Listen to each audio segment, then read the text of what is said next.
Department of Employment and Economic Development Regional Analyst for Central and Southwestern Minnesota. Luke conducts research, writes publications, and provides presentations about Greater Minnesota's economy, job market, industry trends, career and educational decision-making, and higher education outcomes.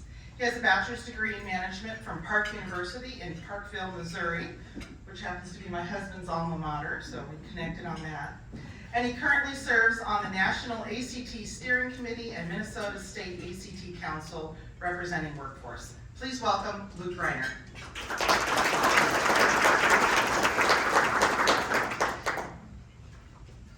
I have a timer set because I'm relatively long-winded, as people tell me.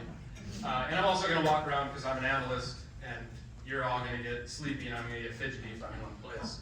So, I'm a labor market analyst. I work for the Labor Market Information Office at DEED. My office produces, I call it the economic statistics for the state on behalf of the Bureau of Labor Statistics. And there's a few of us that do outreach like this, and we live and work in the same regions we represent. So I actually live west of here, not east. So I'm from central Minnesota, or I live in central Minnesota, I should say, and I cover central and southwest Minnesota. And I'm going to just kind of walk you through some highlights starting out at the state. We're going to get down into a little bit of Sherburne County data, not a whole lot.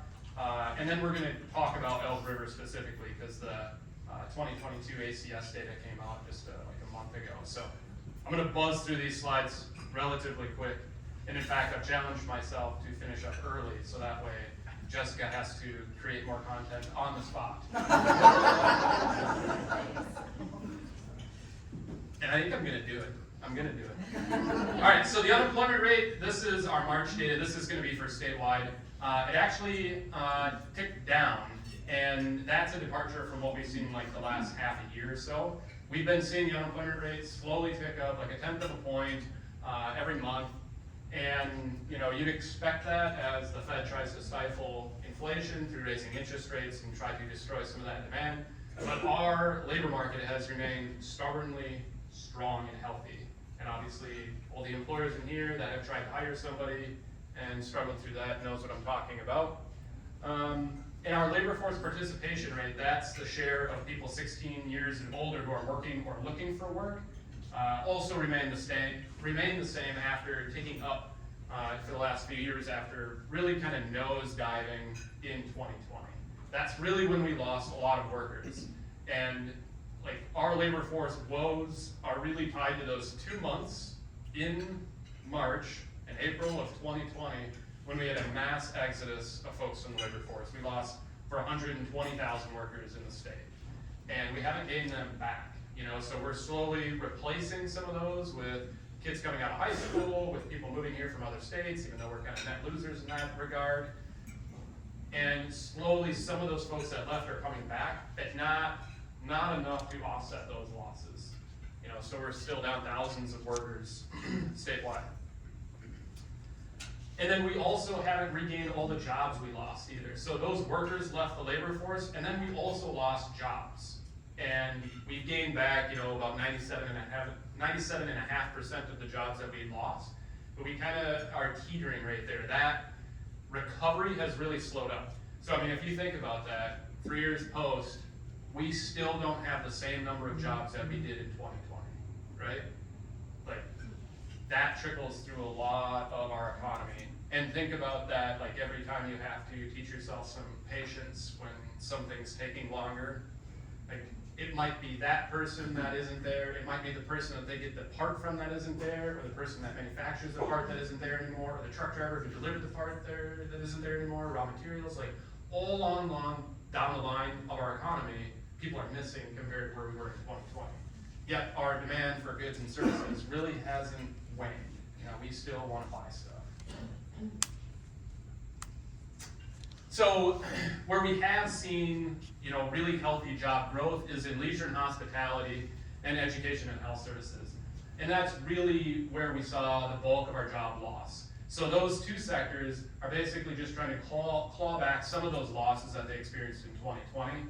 So, you know, I would consider this like explosive job growth, 8% in leisure and hospitality, you know, our accommodation and food services, and arts, entertainment, recreation, like that is substantially faster growth than what we had pre-pandemic.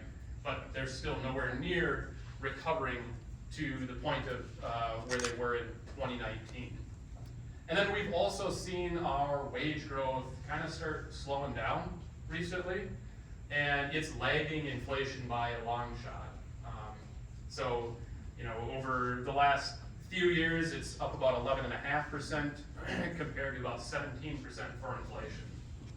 And if you look at, for instance, like employee cost indexes that kind of factors in benefits and wage compensation and index that to inflation, it's pretty easy to see our employees are getting paid less and less as you pay them more than you've ever paid them, right? So we all kind of get to lose thanks to this high inflation. All right, so now I'm gonna kind of walk you through some of this employment trend data locally. So this is employment numbers for Sherburne County. And we just released 2022 data, that's that number, this is annual data, 26,889. This is the amount of jobs we have in Sherburne County, and you can see the dip in 2020, and then recovering back there, and Sherburne County then has completely recovered all the jobs that were lost during the pandemic recession. Good thing, obviously. If we look at Elk River, also completely, fully recovered all the jobs that were lost during the pandemic recession. Peak employment is still a ways off. That peaked, you know, back in 2015 or so, 2013. But that's a pretty substantial recovery also. This is what our economy looks like in Sherburne County, and I haven't, this is the exact same slide that's going to show you how Elk River compares to Sherburne County, basically. And it's actually a really, like a fair representation. So at the top you have manufacturing. So this is your largest employing sector in the entire county is manufacturing, followed by retail trade. Very heavy in retail trade in Sherburne County. So it's healthcare and social assistance, educational services, and construction on down the line. So if you want to think of like, what does our economy look like? That's what it looks like. Those are the type of employers you have, and the types of jobs you have, the type of skills you need, all that can kind of be thought of through this lens. This is what it looks like for Elk River specifically. So this would be within the proper city limits, right? Not like our surrounding townships or anything like that. I've got 13 minutes. I'm gonna leave you with 5 minutes.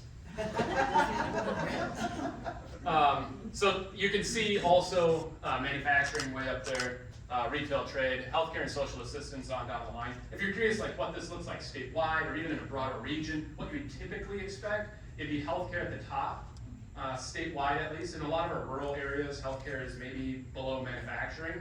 But then manufacturing is the second largest employing industry.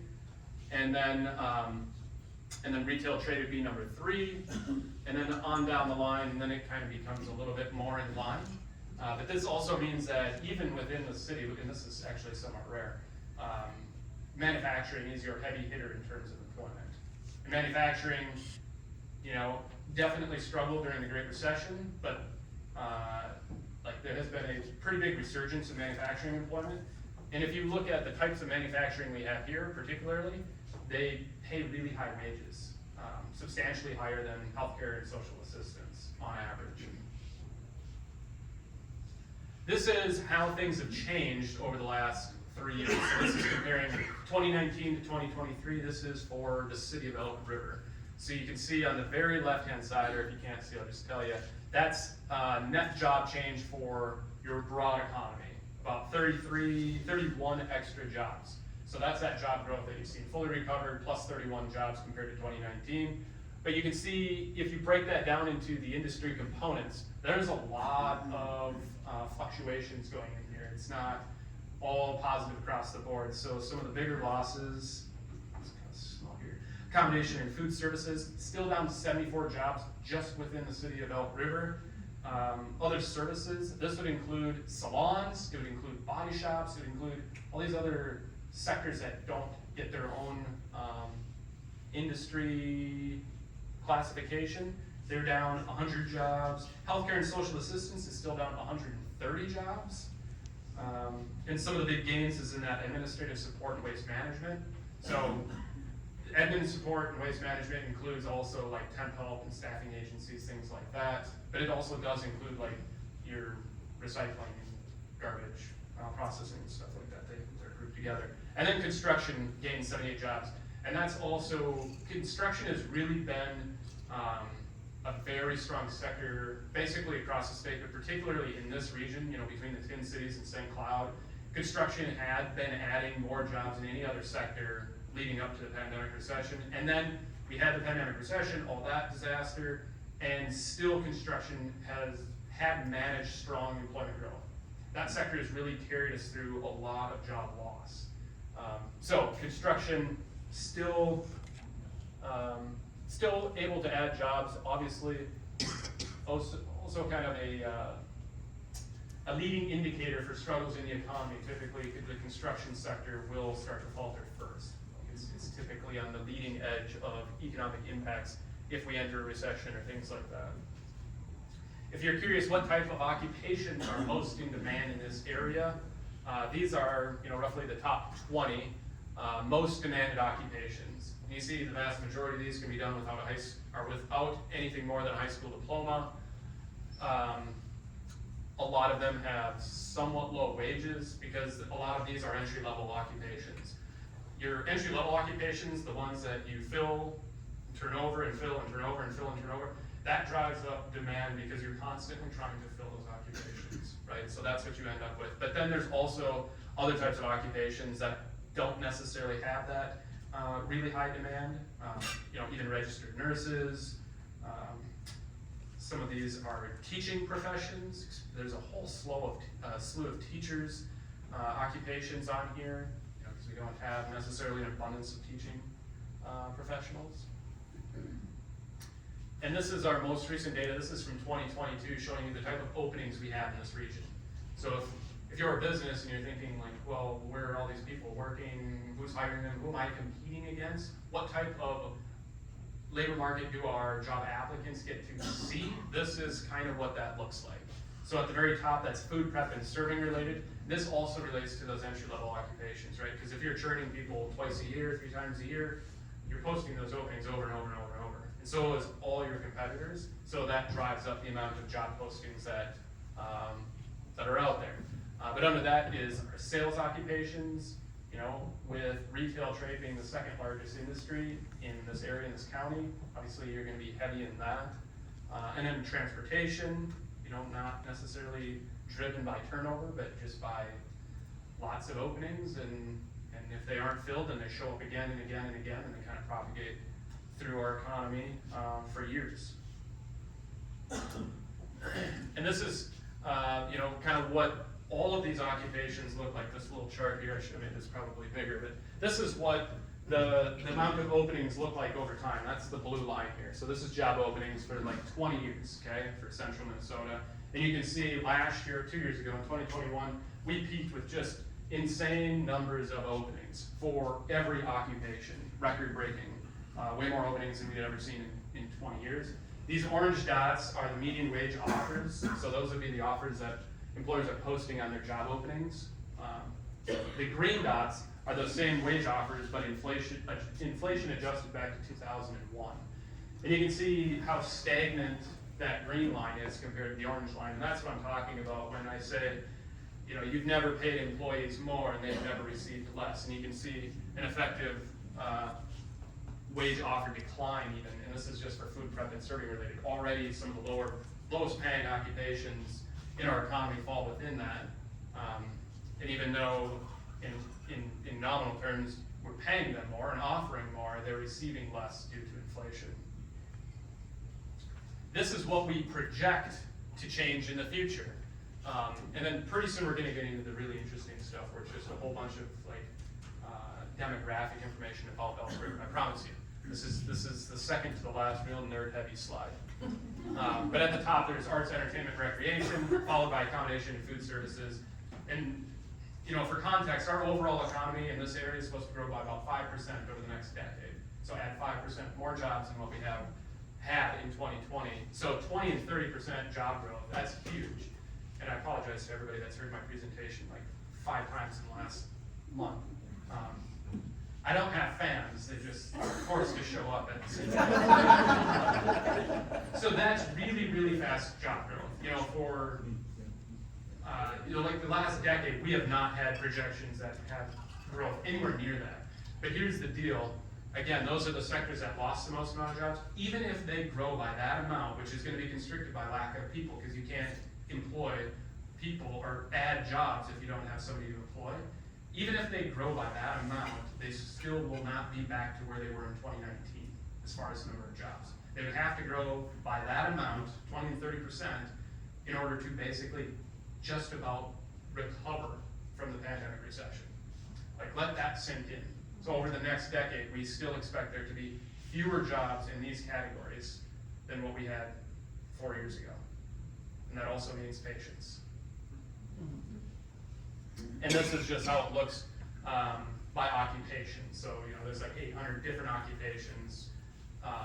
But at the top there, you can see fast food workers, cashiers, retail salespeople, waiters and waitresses. A lot of these leisure and hospitality related occupations we expect huge amounts of openings for. And again, struggle there being that we have to have a living, breathing person in order to actually turn that vacancy into a job. All right, so now we're going to dive into the residents of Elk River. Can anybody read this? Or should I just make it up and make it interesting?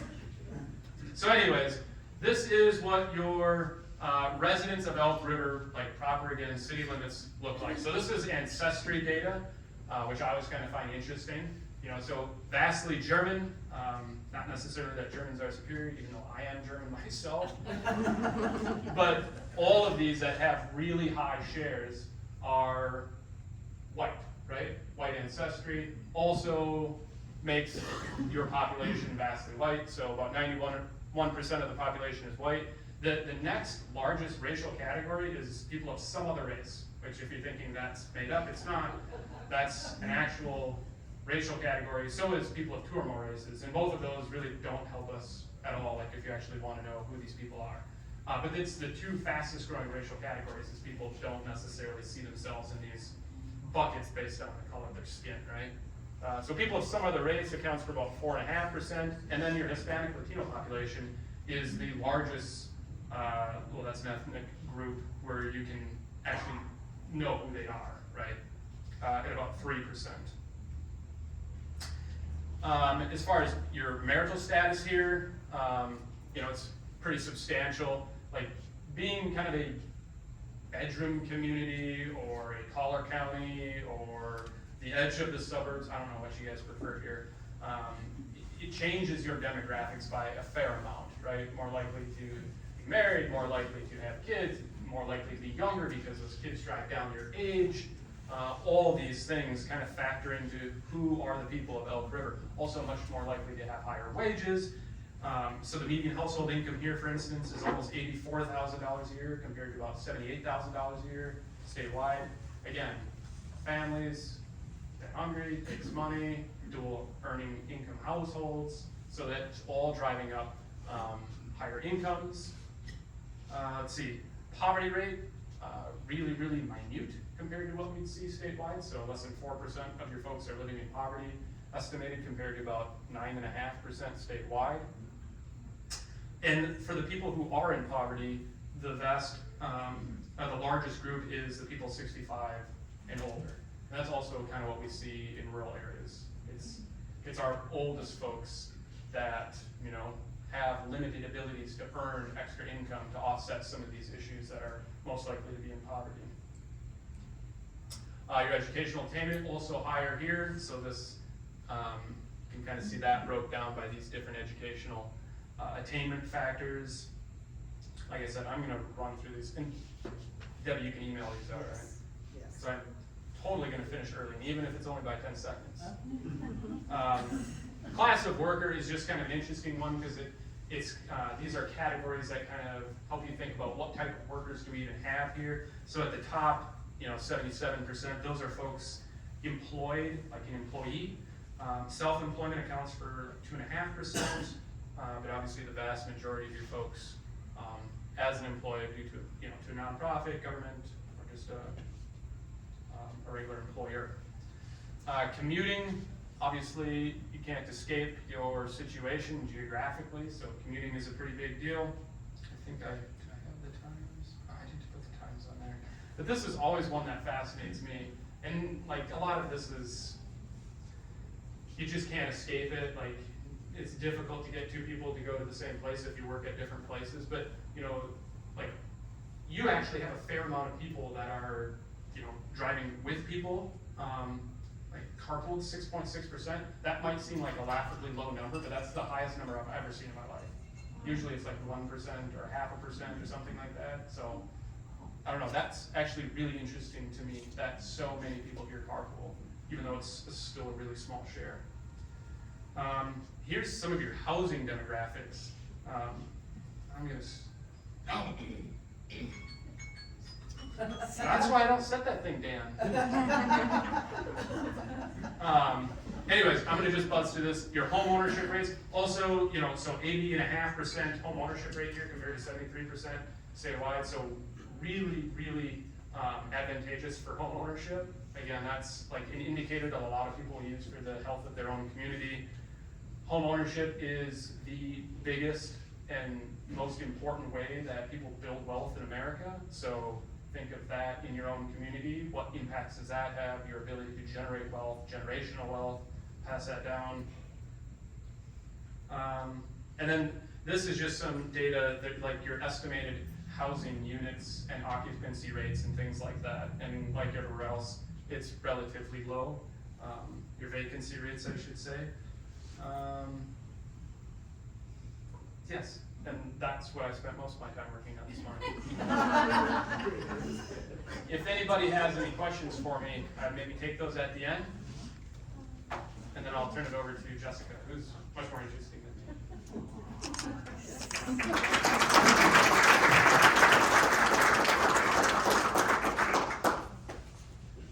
Thank you very much, Luke.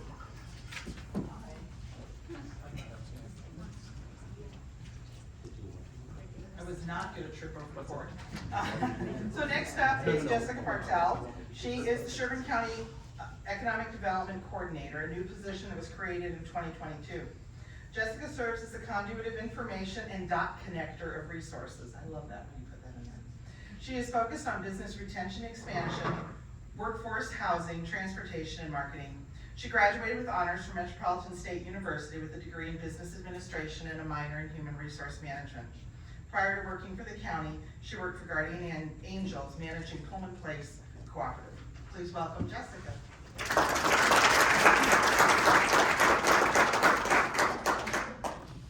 Thank you.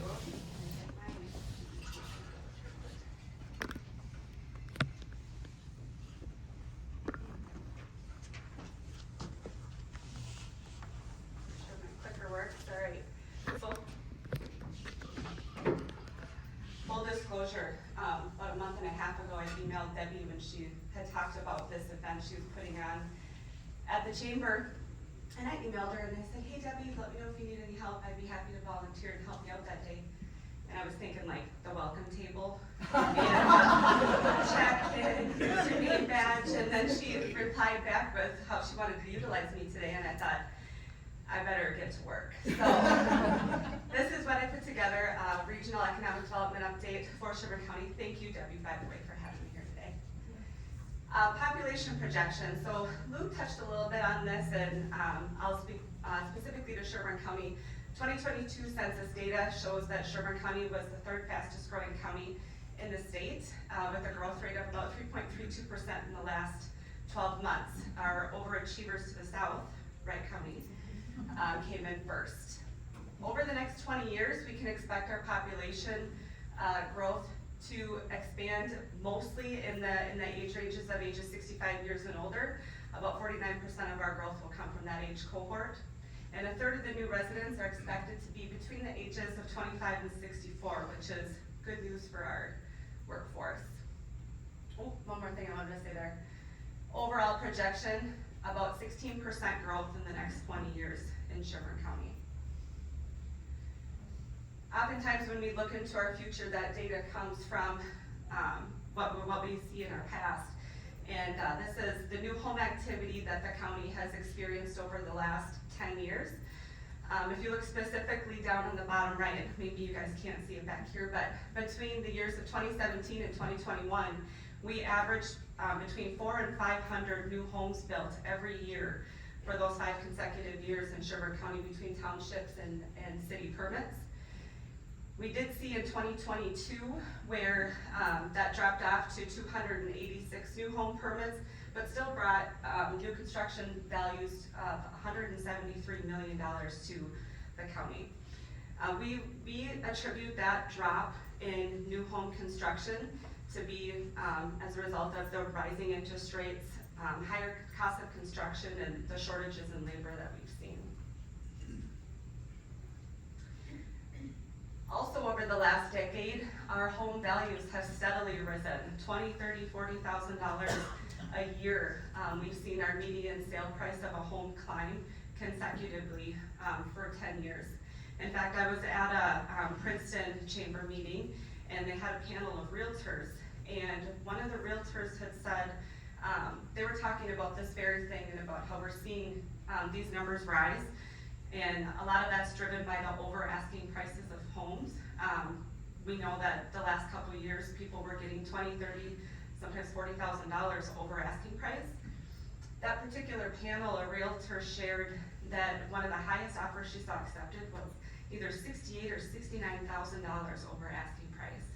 And that just floored me. So that is a large reason why we're seeing those prices climb. And I also think about the newer people that are gonna be coming into the county or graduating and hopefully staying, and they're gonna be looking to buy homes. And that $375,000 price tag is a big pill to swallow as a young family. I don't have the solution, I'm just pointing that out. Property tax comparison. So I put this slide up here to kind of illustrate the importance of a strong business community in the economy. So when we look at the percentage of total taxable value that's created across the county, 5.79% of that comes from our commercial and industrial tax base. However, when you look at the overall percentage of property taxes that they pay nearly double that, so they're at 12%. Same goes for public utility, the same type of ratio there. But when we look at the residential percentage of taxable value, they're at 78.86%, but in terms of the percentage of taxes that they actually pay, they're at 69.5%, so there's an inverse relationship there. This is important because this is why we want to drive businesses to Sherburne County, because proportionately they pay more in taxes, and that reduces the burden for our residents. All right, projects. Let's talk projects. Broadband. So broadband has been a huge area of focus for Sherburne County for the last several years. Through a partnership with Palmer Wireless, which is RBIG, the county's received over $500,000 in border-to-border grants serving the Becker Big Lake Industrial Park, St. Cloud Airport, and Haven Township. They've also received CARES dollars that brought infrastructure to 230 properties in Becker and Clear Lake Township. And then also there's been $3 million of the county's ARPA funds that have been dedicated towards broadband infrastructure. 2.75 million of that is already committed to projects over the next, year. 10 projects that will impact over 1,000 properties throughout the county. This is my super high-tech broadband project map. And so I've highlighted the areas where those 10 projects will impact across the county. So most of that activity will take place on the eastern portion of the county, up the 169 corridor in the Zimmerman and Livonia Township. There will be broadband brought over to central Sherburne and then western Sherburne County as well. SureCo transition. This is always a fun topic. So SureCo is the coal burning plant that is located in the city of Becker and owned by Excel. As part of Excel's corporate mission to decrease or to eliminate carbon emitting energy production, sorry I stumbled over that, they have made it their plan to decommission the coal plant in Becker.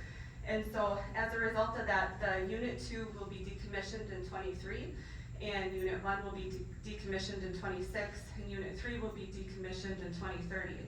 So that is a big impact on not only the county, but particularly the city of Becker. That power plant makes up about 70% of their local tax base and about 12% of the county's. So there is definitely an active partnership between the city and county and Excel in working to attract businesses to help replenish that tax base. And as part of that, they were awarded $20.5 million in bonding money for infrastructure in their industrial park. That's really important for the city of Becker because oftentimes in development, a barrier to getting some businesses to come to your community is the lack of infrastructure because it is so expensive. In the Sherco coal plant's place, there will be Sherco Solar. So the PUC, which is the Public Utilities Commission, has approved the solar generating facility phases 1 and 2 for construction in 23, 24, and that's located in Becker Township in Clear Lake, which border the city of Becker.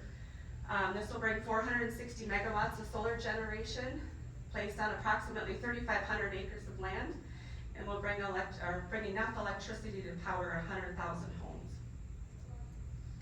In addition to that, they also have plans for Sherco Solar 3, and that's in Clear Lake Township and Clear Lake, which will provide 250 megawatts of solar generation placed on approximately 1,750 acres of land.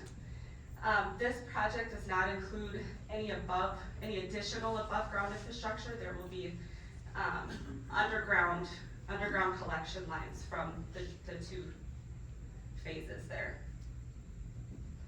So now I am not an expert on solar or solar panels, but I did put a slide together about just 3 impacts that we identified, particularly for Sherburne County.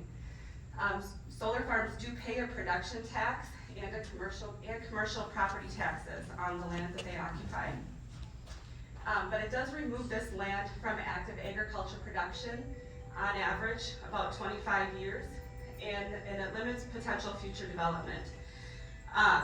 In doing some research and reading, I did read that they are looking at and experimenting with ways to still be able to farm solar land, whether it's low cover crops and things like that. And when I say they, I don't mean Excel, or I'm just saying overall, this is something that's being thought about, so maybe, who knows, we'll see that at the solar farm someday.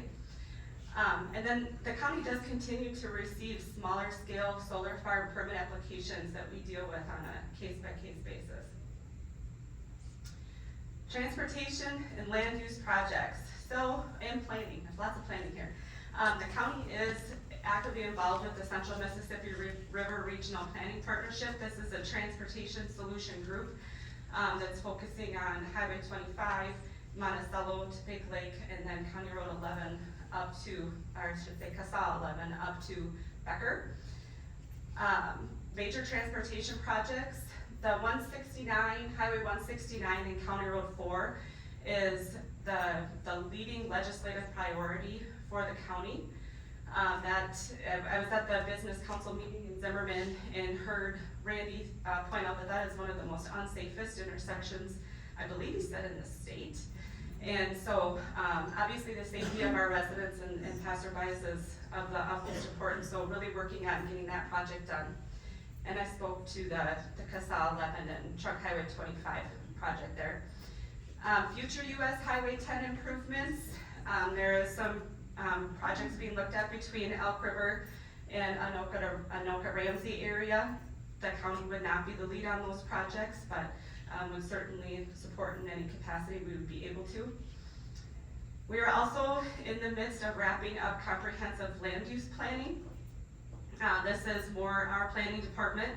Mark, our senior planner, has been out in the community conducting all kinds of stakeholder meetings, collecting input on what the future of Sherburne County looks like.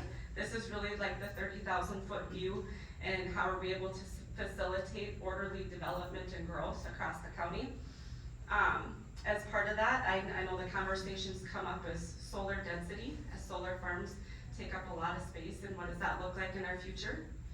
And then we're also doing some county park planning, which I'll talk about a little bit on the next slide, but that'll also be wrapping up here, and some exciting things coming to our county parks. And then the economic development strategic plan, which will be wrapped up within the next month or two, and will really lay the framework of what our EDA, or the work of our EDA through 2026.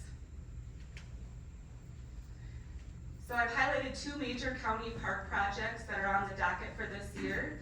Graham's Park is located in Zimmerman, and they are going to be getting a new nature play space coming in 2023. So as part of this, you can expect to see a space that's transformed to make playing in nature accessible and inviting for kids. They'll have a new expanding parking area, a new picnic shelter with more seating and native landscape planting.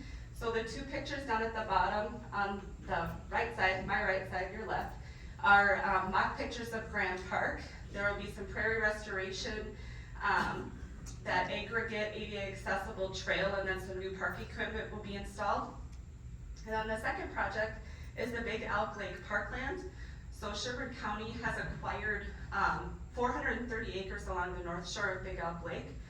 This property has historic and cultural significance for both the Dakota and the Ojibwe people. Our Parks Department has been working with tribal historic preservation officers to ensure that the sacredness and importance of this area is honored and respected through the development of this park. And the projected opening of this park would be late 2023. Business and community activities. So this is kind of a history of the last couple years. Sherburne County did receive CARES Act funding that was then back redistributed through our business community in the form of 131 grants to local businesses, 22 grants to nonprofits, and 10 to schools, for a total of about $5.9 million of grants to go back into the community. State of Minnesota relief funding, about $1.877 million, was distributed back to local businesses. And a portion of the ARPA dollars received also went back into the business community and nonprofits. In 2022, there was $725,000 dedicated to our nonprofit community programs. And then also, Sherburne County Economic Development, we do pay for and contract with a business coaching service called the Business Lab. They're called the Rural Ideas Network. They're out of Iowa. They're super awesome. We've had quite success with the Business Lab usage and feedback. So there's Q1 of this year, we had 126 coaching sessions and serving 65 businesses and creating 39 jobs.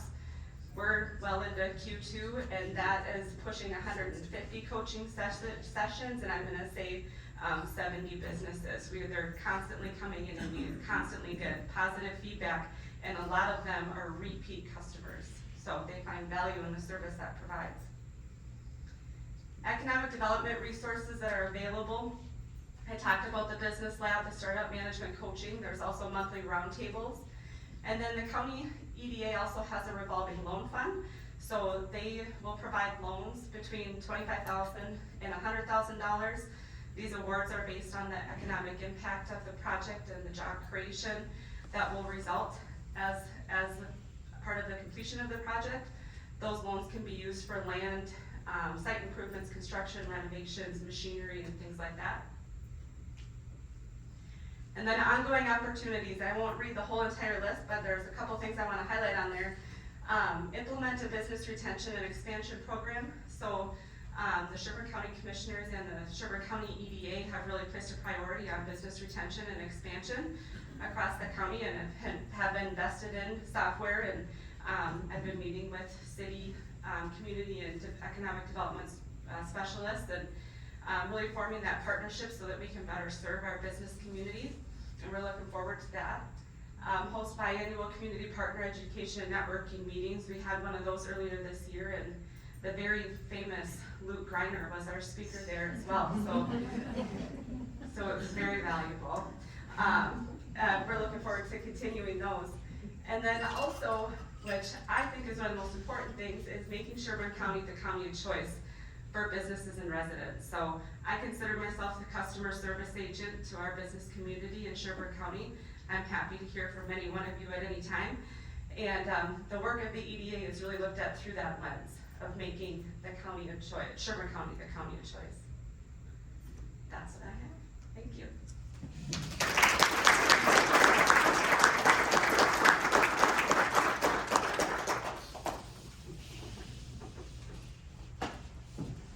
Thank you so much, both to Luke and to Jessica. Let's give them one more round of applause. I'm sure they'll be able to stay afterwards for a few minutes because I don't want to make you all stay longer if you don't want to, but if you've got any questions, please feel free to come and chat with them.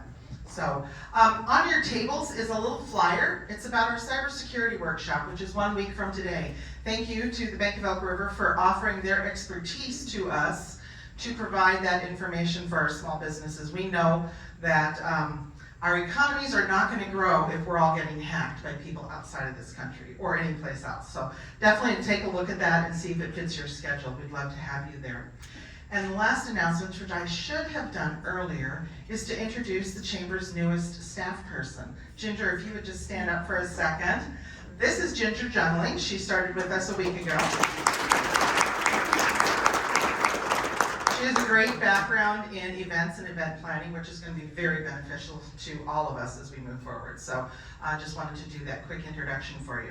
Does anybody have any last minute comments or questions that maybe we'll take one question from the audience? Anybody? I will get these slide decks from both of these folks and email them out to everybody who attended and registered so that you can take a look at them and their contact information is on there. I did have one question for you, Luke. Yeah. Rayanne and I noticed that of the married couples, 50.8% were male and 48.5% were female. I'm just not sure how that works, but it's Yeah, or maybe there's a lack of communication between that couple.